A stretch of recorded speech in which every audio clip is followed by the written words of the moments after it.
conseguisse reproduzir uma máquina inglesa. Contando somente com a minha memória, construí a máquina para fiação de algodão e escolhemos um lugar na margem do rio Pawtucket, que nos abasteceria com a força hidráulica necessária para movimentar as máquinas. Naquele local, em 1791, construímos uma fábrica cujas máquinas eram operadas por 9 crianças entre 7 e 12 anos de idade. Era um modesto começo este da Revolução Industrial Americana. Uma pequena fábrica onde se produzia somente o fio de algodão, uma vez que o tecido ainda era fabricado em outro local. Um projeto de máquina contrabandeado da Inglaterra e montado em uma pequena fábrica no modelo inglês. Qual seria a contribuição americana para a Revolução Industrial?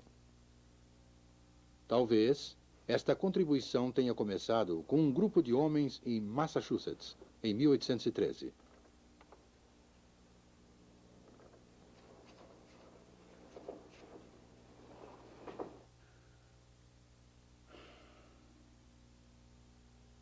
Bem, aí está. Companhia Manufatureira de Boston. Já é oficial. Esperemos que tenha êxito. É claro que alcançará êxito, Francis.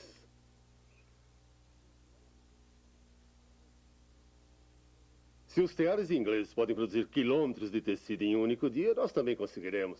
Com maior razão, aperfeiçoamos o modelo inglês. De que outra forma a família Lowell poderia investir o seu dinheiro? Com a Inglaterra em guerra, não se pode nem navegar. Sei disso. Provavelmente está certo.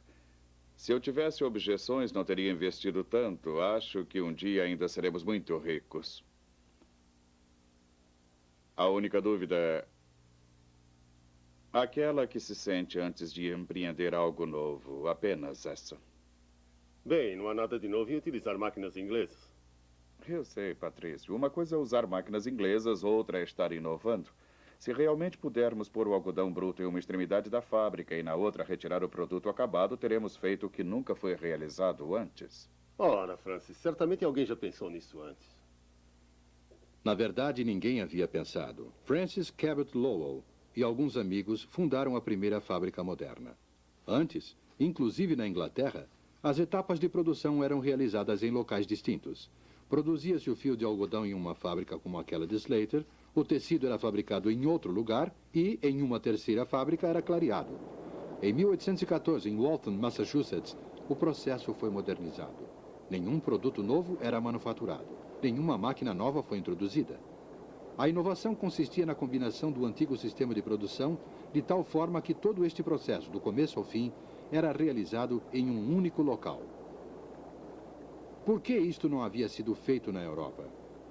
Talvez porque na América havia menos tradições a quebrar. Não havia nenhuma regra estabelecida de produção para Francis Lowell e seus sócios. Logo, eles tinham total liberdade para decidir sobre o método mais prático de produção. Não tinham talento para o trabalho manual, mas sim para a organização, para realizar o óbvio. Dentro de poucos anos, a fábrica estava produzindo quilômetros de tecidos por dia. E os preços, para os consumidores, caíram de 25 para 6 centavos de dólar o metro. Os proprietários então começaram a procurar outra instalação. Eles sabiam que poderiam movimentar mais teares se contassem com mais força hidráulica. O problema era onde encontrá-la. Por que não compramos o canal Pawtucket? Inicialmente aquela parecia ser uma ideia absurda, mas Francis Lowell pensou e concluiu que a compra do canal Pawtucket proporcionaria à sua fábrica toda a força hidráulica do rio Merrimack, o qual tinha uma queda d'água com mais de 10 metros de altura. Essa força poderia movimentar um grande número de teares. Lowell decidiu comprar o canal. Ele jamais poderia fazer algo semelhante na Inglaterra, onde a força hidráulica havia sido há muito tempo distribuída em pequenas cotas e, consequentemente, as fábricas eram obrigadas a permanecer pequenas. Somente na América era possível pensar em empreendimentos arrojados e grandiosos. Lowell comprou o canal Pawtucket, construiu a maior fábrica dos Estados Unidos e fundou a cidade de Lowell.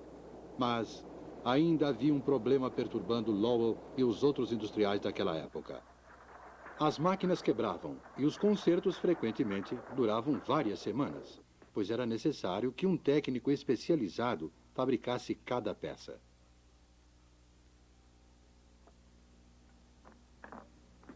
Uma arma, por exemplo, era ainda obra de artesão. Cada peça era cuidadosa e lentamente moldada à mão.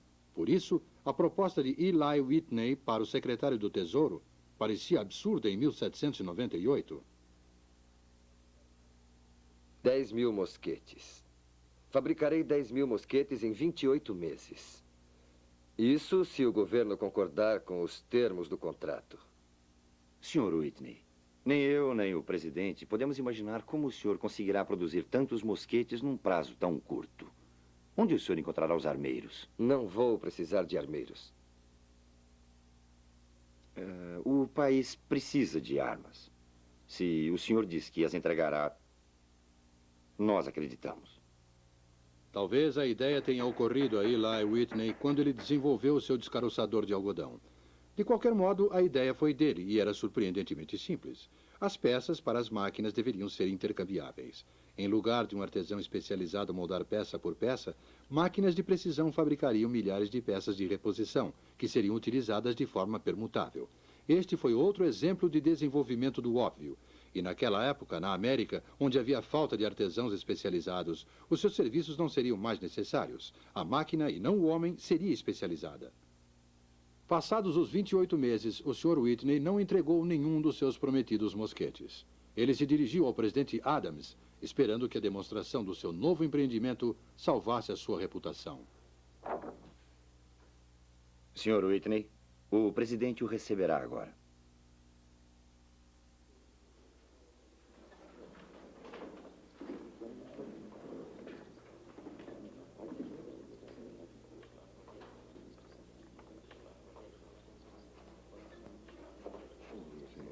Está muito bem. Veja, senhor. Veja bem aqui esta área. Está realmente claro.